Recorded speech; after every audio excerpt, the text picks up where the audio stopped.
How to get Lloyds Bank business account. Now, the very first thing that you want to do is to decide whether you will be using your laptop or from the Lloyds Bank application on your phone. But either of those two, the process is the same. I'm currently using Google Chrome for this tutorial, and then just head over directly to the Lloyds Bank official website.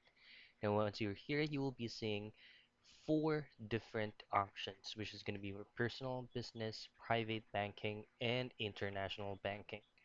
Now you'll just have to switch it to business, and by here you'll have to verify and double check if you're qualified or eligible to open an account with business account on Lloyds Bank. And here just go ahead and directly choose on open an account, and this is going to be your interface.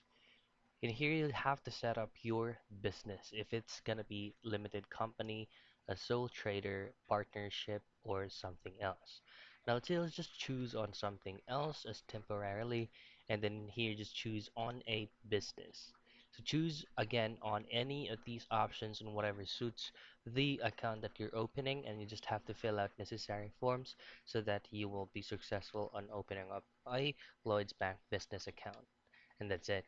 That's how you open up a Lloyds Bank business account.